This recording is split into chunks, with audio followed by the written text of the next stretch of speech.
जिला अस्पताल के मेडिकल वार्ड में भर्ती महिला मरीज कोरोना पॉजिटिव, वार्ड को किया गया सील। महिला के संपर्क में आने वाले डॉक्टर से लेकर परिजन को किया गया क्वारंटाइन।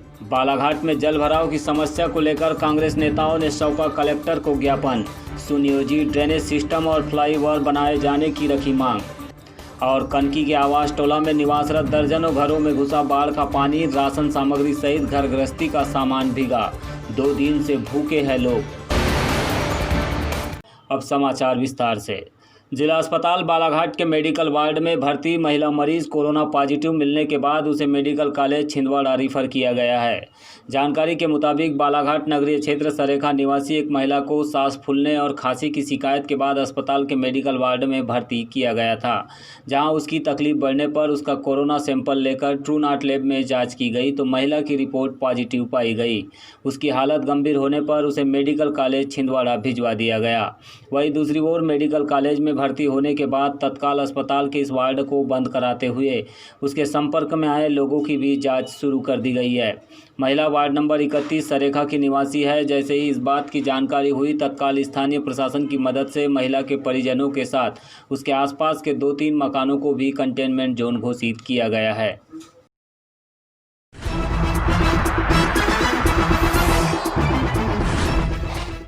जिला मुख्यालय से 5 किलोमीटर दूर ग्राम पंचायत कनकी के आवास टोला में बाढ़ का पानी घरों में घुसने से लोगों की मुसीबत बढ़ गई है। यहां लगातार हो रही बारिश के बाद कई मकानों में पानी भरने के बाद कच्चे मकानों की नींव कमजोर हो गई है, तो वही बाढ़ प्रभावित लोग 2 दिन से भूखे रहने भी मजबूर है, जिनका राशन और घर गृहस्थी का सामान भी इस पानी में पूरी तरह से भीग गया है। बताया गया कि बीते दिनों हुई बारिश के बाद आवास टोला में करीब दर्जन भर मकानों में पानी भर गया, जिससे खाद्य सामग्री सहित बेड बिस्तर भी पूरी तरह भीग गया। वही बच्चों की भी परेशानी बढ़ गई है। बताया गया कि बाढ़ प्रभावित लोगों ने इस संबंध में पंचायत के सरपंच सचिव को सूचना भी दी, लेकिन किसी ने भी इन गरीब परिवारों की ओर झांक कर नहीं देखा। 2 दिनों से भूखे रहने के बाद आज किसी तरह यह परिवार भोजन बनाकर भूख मिटा रहे हैं। कल पानी आया, बहुत घर के अंदर घुस गया पानी, खाना नहीं बना पाए हम। 2 दिन से खाना नहीं खाया हूँ। और होलिका वायर के पास गया मैं तो। कौन है होलिका वायर? वो सरपंच। कौन सी ग्राम पंचायत है? ये कनकी। क्या कल बोले? गए तो बोले कि आ रही हूँ बोले, लेकिन आए नहीं।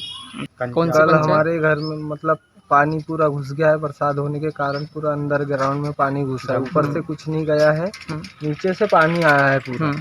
तो यहाँ पे नाली नहीं बनी है क्या? नाली बनी हुई है, नाली के द्वारा ही में नाली से बहुत पानी जा रहा था एकदम। कल के डेट पे बहुत ही ज्यादा जा रहा था। अच्छा। कल के डेट में वहाँ पे पूरा डंप हो गया था पानी। तो हम इस बात की शिकायत लेके गए सरपंच साहब। क्या बोले सरपंच साहब? सरपंच साहब ने बोले कि हम आ रहे हैं, सचिव को बताओ। तो लोग नहीं आ पाए, वो लोग कोई नहीं आया। पानी आया तो हम लोग सोए हुए थे, हमको पता ही नहीं चला। हम सुबह जब उठ के देखे तो हमारे घर में प्याज बर्तन पूरे तैर रहे थे। अच्छा, क्या हुआ फिर? क्या हुआ कि सरपंच के इसके पास गए, क्या बोलते हैं, पंच के पास में गए, शोभना बाई के पास में, तो बोलती कि मंजन करके आती हूँ फ्री होके संडास से। फिर उसके बाद वहाँ से निकली तो जीवन भाव क्या, पंच का नाम क्या है? शोभना बाई। Shobhana by. कौन सा वार्ड है? उनका नाम, उनका वार्ड नंबर 19 पड़ता है। आपका कौन सा वार्ड है? हाँ, ये भी 20 में आता है, पर मेरी वोट उधर ही जाती है।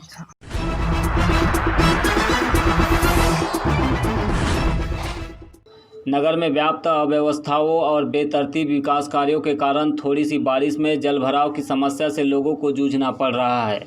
वहीं निचले इलाकों में बारिश के बाद सैकड़ों मकान भी डूब रहे हैं। इसी को ध्यान में रखते हुए कांग्रेस कमेटी बालाघाट के द्वारा आज जिला प्रशासन को ज्ञापन प्रेषित कर प्रभावित इलाकों में वैकल्पिक व्यवस्था बनाए जाने की मांग की गई। इस दौरान कांग्रेस के कार्यकारी अध्यक्ष राजा सोनी, वरिष्ठ कांग्रेसी नेता भीम फुलसुंगे, कैलाश साहू, रहीम खान, शहर अध्यक्ष श्याम पंजवानी और अन्य कांग्रेसी नेता भी उपस्थित रहे।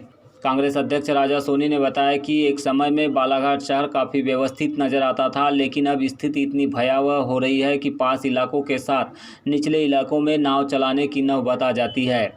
उन्होंने इसके लिए प्रशासन से मांग की है कि इस तरह की समस्या से निपटने के लिए एक मास्टर प्लान बनाकर सुनियोजित ढंग से ड्रेनेज सिस्टम तैयार किया जाए, ताकि शहर में बारिश के पानी भरने और जल भराव की समस्या से लोगों को निजात मिल सके।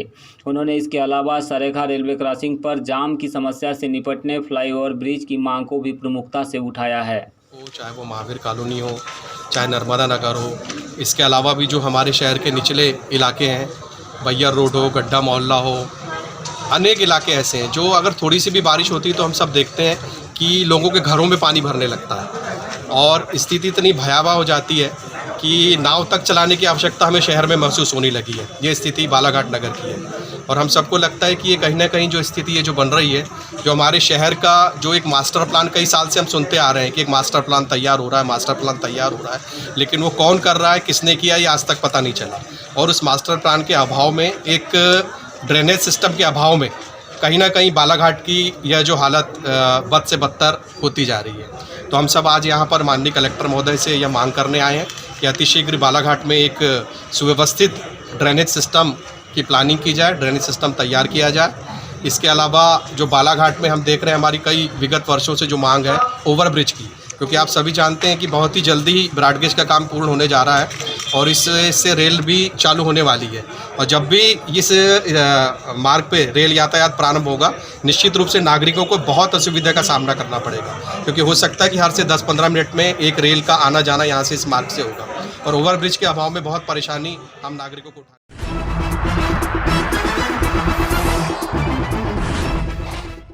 वन अधिकार कानून देश में लागू हुए 1 दशक से ज़्यादा समय हो गया है, पर आज भी इस कानून को सरकारें ढंग से लागू नहीं कर रही है। हाल ही के दिनों में राज्य शासन ने एक आदेश जारी करते हुए 1 माह के भीतर दावे आपत्तियों के निराकरण के लिए अंतिम अवसर दिया है, जिसमें 30 दिनों की मियाद वन क्षेत्र में निवासरत गैर आदिवासी परिवारों को दी गई है।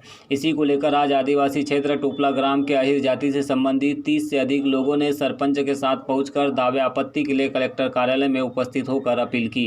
सरपंच ने बताया कि जब से वन अधिनियम आया है, अभी तक गैर आदिवासी लोगों को पट्टा नहीं मिला है। कई बार आवेदन किए जा चुके हैं और साक्ष्य व कथन भी लिए जा चुके हैं, लेकिन इन्हें नहीं माना गया है। इसी को लेकर एक नोटिस जारी हुआ है, जिसे लेकर आज पुनः अपील की गई। उन्होंने कहा कि ये भी वन भूमि में ही निवासरत परिवार है, इन्हें राज्य शासन की ओर से पट्टा दिया जाना चाहिए। उसके बाद पुनः इन्होंने अभी फिर आवेदन किया, फिर अभी एक नोटिस इनको मिला कि 60 दिन के अंदर फिर आप अपील कीजिए।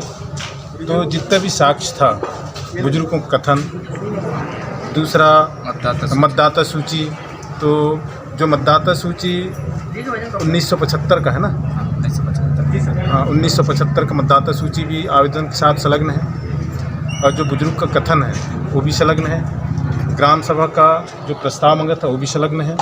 ये सारी चीज़ लगाने के बाद, और जो कहना चाहिए, जब से ब्रिटिश शासनकाल से इनके 1935 से जो इनके बुजुर्ग आजा दादा वहाँ थे, उस समय का जो साक्ष्य, इनको वन भूमि में रहने का जो पट्टा है वो भी साक्ष्य है, मतलब साथ में संलग्न है। उसके बाद भी इसको नहीं माना गया और पुनः जो आवेदन किए थे उसको फिर इनको अपील के लिए पुनः एक नोटिस दिया गया है। इसी संबंध में हम सभी लोग यहाँ पर आए हुए। लगभग ऐसे कितने लोग होंगे? लगभग ये पूरे वनग्राम में, इसमें मतलब हमारे क्षेत्र में 4 पंचायत हैं। 4 पंचायत। तो आप क्या चाहते हैं इसमें? हम चाहते हैं कि इन सभी भाइयों का पट्टा मिले और जो वन भूमि इन्होंने काबिज किया है उसका इनको पट्टा मिल करके